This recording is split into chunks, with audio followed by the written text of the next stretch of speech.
Que ressentiez-vous en tuant ces femmes? No feeling. Aucun sentiment. Pas de sentiment du tout. Rien. Nothing. Rien du tout. Richard Cottingham. Si ce nom ne te dit rien, sache qu'il était un homme ordinaire en apparence. Un employé de bureau, un père de famille. Mais derrière ce masque se cachait un des criminels les plus dérangeants de l'histoire américaine. Connu sous le nom de The Torso Killer. Aujourd'hui, je ne vais pas te parler de ses crimes en détail. Non, on va essayer de comprendre quelque chose de plus troublant. Ce qui se passait dans sa tête. Qu'est-ce qui pouvait pousser cet homme à mener une double vie aussi terrifiante? Est-ce le fruit d'une souffrance, d'une perversion, ou d'un besoin incontrôlable de contrôle? Ce n'est pas une histoire sur ce qu'il a fait, mais sur ce qu'il est vraiment. Et tu risques de voir les choses sous un nouvel angle. Richard Cottingham est né en 1946 dans une famille de la classe moyenne du Bronx. Une enfance sans éclat, sans tragédie notable. Tout semblait aller bien. Mais si on gratte un peu, on découvre les premiers indices d'un comportement qui deviendra plus tard incontrôlable. Richard était un enfant réservé, souvent dans son monde, et très intelligent. Mais il y avait autre chose, un besoin presque maladif d'ordre, de contrôle et d'autorité. Dès son jeune âge, il s'intéresse aux relations de pouvoir, aux jeux de domination. Et ses obsessions à l'époque presque inoffensives allaient devenir des obsessions bien plus sombres à l'âge adulte. En grandissant, Richard Cottingham a tout fait pour donner l'image d'un homme modèle. Il s'est marié, a eu 3 enfants et a travaillé dans une compagnie d'assurance pendant plus de 10 ans. Il était ce collègue toujours poli, un voisin discret. Le genre d'homme que tu croises tous les jours sans jamais te poser de questions. Mais ce n'était qu'une façade. En réalité, Cottingham menait une double vie. Et cette vie secrète, il l'avait perfectionnée. C'était une vie où il pouvait être lui-même. Un homme qui dominait, contrôlait et jouait avec ses propres règles. Vous aimiez torturer vos victimes? Et j'adorais ça. C'était un jeu.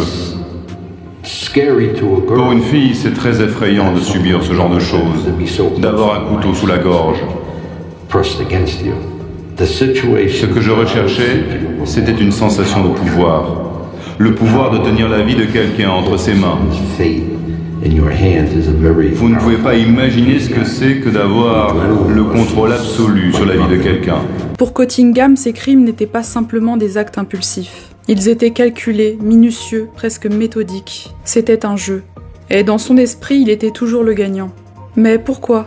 Pourquoi un homme qui semblait avoir une vie stable et réussie aurait-il ressenti le besoin de mener cette vie parallèle? Cottingham lui-même a tenté de répondre à cette question des années plus tard. Il a décrit ses actes comme un besoin irrépressible, une quête de contrôle total.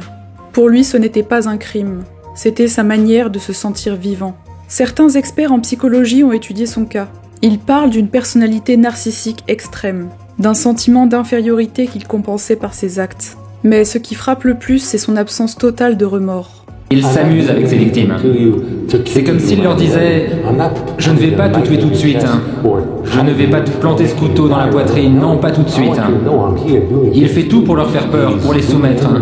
Il leur dit « Je te fais ça, mais je pourrais faire pire. » Cottingham ne voyait pas le mal dans ce qu'il faisait. Il se voyait comme un homme libre, libéré des lois et des jugements moraux des autres. Pendant des années, Cottingham a réussi à échapper à la justice. Il était méticuleux, prudent et surtout invisible. Mais en 1980, tout a changé. Une seule erreur, une seule victime qui a survécu. Cette erreur a conduit à son arrestation. Et là, le masque est tombé. Les enquêteurs ont découvert un homme froid, méthodique, mais aussi étrangement bavard. Cottingham aimait raconter ses exploits, comme s'il voulait que le monde comprenne ou même admire son œuvre. Vous avez fait combien de victimes exactement? Je sais combien exactement. Combien? Plus de 85 et moins de 100. J'ai fait ça pendant des années. C'était toutes les semaines ou tous les 15 jours. Vous me dites que vous avez tué toutes les semaines? Tous les 15 jours en moyenne. Pendant combien d'années? Ça, je peux pas vous le dire. Plus de 10 ans. Vous auriez continué à tuer si on ne vous avait pas arrêté? Oui. C'est sûr que oui. Alors que peut-on retenir de Richard Cottingham? Était-il un monstre? Ou juste un homme détruit par ses propres désirs? Une chose est sûre, pour lui, il n'a jamais été un criminel. Il était simplement lui-même. Et c'est ça peut-être le plus terrifiant. Parce que si un homme aussi normal en apparence peut cacher de telles ténèbres, qui peut-on vraiment connaître? Voilà, maintenant que tu as découvert l'esprit de Richard Cottingham, qu'en penses-tu? Est-il né pour devenir ce qu'il est devenu? Ou est-ce son environnement qui l'a façonné? Dis-moi ce que tu en penses en commentaire. Et si cette plongée dans l'esprit humain te fascine, abonne-toi. D'autres histoires, d'autres esprits troublés t'attendent. À bientôt!